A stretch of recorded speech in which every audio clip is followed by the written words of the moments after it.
Welcome to Every LA Talks with Los Angeles real estate agent Matias Masucci. All right, let's talk about how we help someone exit LA and reinvest in a stronger market. Now, I say the word LA, but really this impacts Southern California as a whole. But I'm in Los Angeles, but Ashley's in Orange County, right? So it's kind of like we look at LA, as a market, as the broader metro area with rent control restrictions, etc. One of the things that I think it's very helpful is that people don't realize what their return is. Like we talked about in other videos, people have owned the same asset for 30, 40 years. So whatever its worth is, they're thinking, okay, it's time to sit down, look at the numbers. What is the return? What is your cash return on equity? So if the property is worth $1 million and your net return that you're making in your pocket is $20,000, guess what? That's 2%. So you got a problem. We got a problem when you should be expecting 7, 8, 9%. It's possible. I'm not making any promises here, but there are national averages. There's such a thing, like 7%, 6%, 8%. You see those advertised online.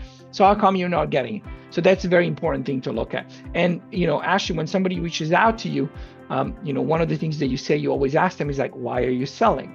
And you got to look at the assets. So what are some of the things that, how do you help people, kind of like make the decision, whether it's the right decision for them to make?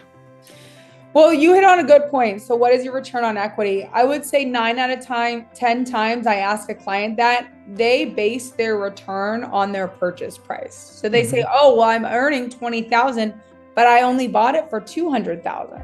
So I'm earning 10%. And so it's having that conversation that, well, no, it's worth this much today. So if you did an exchange, you could theoretically double or triple your income. How would that influence your life? So that's probably one of the big topics. And then also, how many hours a week are you working? I work with clients who manage their multifamily and they're working 7 days a week.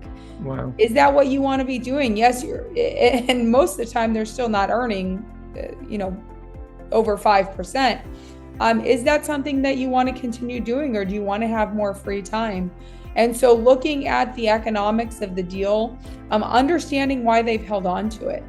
Sometimes there's more emotional reasons, especially when you're looking at single family, but being able to educate them on what those opportunities might look like to get them out of somewhere like Los Angeles, and what the benefit would be for them in the short and long term.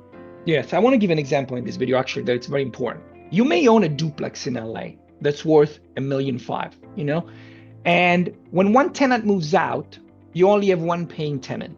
So the risk, it's pretty high. You have we say, we calculate vacancy rate.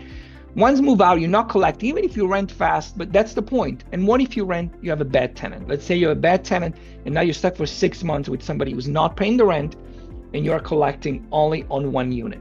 Now, if you move the money out of California with $1.5 million, you may be able to purchase 8 units, 10 units. Now you're spreading the risk. One bad tenant in a 10-unit building is not going to hurt you as much as one bad tenant on a duplex, or God forbid, on a single-family residence where your income completely stops and you are not collecting, or a condo that you're using as a rental. So it's about spreading risk. It's about also making a plan.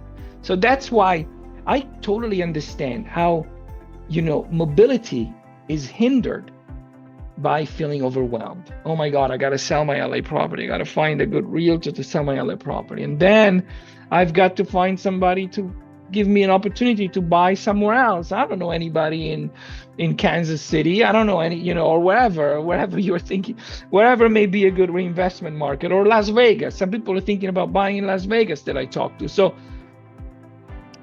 there is a solution to that.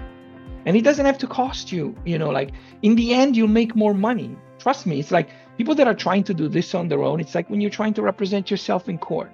It's never a good idea. You wouldn't perform open heart surgery on yourself, trust me. And so you shouldn't try to, figure all this thing out by yourself. So reach out to professional. That's how we help people exit LA and get into a more landlord-friendly state. If I could add one thing that I want to highlight, you mentioned diversification. In a market like we're in today, it is, or really any market, it is important to have that diversified portfolio. Through the exchange, you can go into different asset classes, different geographies. So really limit your exposure to any specific political change or environmental change, just so that you can secure that income. Absolutely. Absolutely. So if you have any questions and you want to start working on a roadmap, no obligation. We'll talk to you. We'll give you some ideas. We'll give you a plan. If you want to follow through with it, great. If you don't, then at least you get to listen to my Italian accent. It's a win-win situation. So if you feel like, making a plan, do reach out to us. Thank you for watching the video, and we'll see you in the next one. Bye. Thank you for watching. To find out more, visit everyla.com.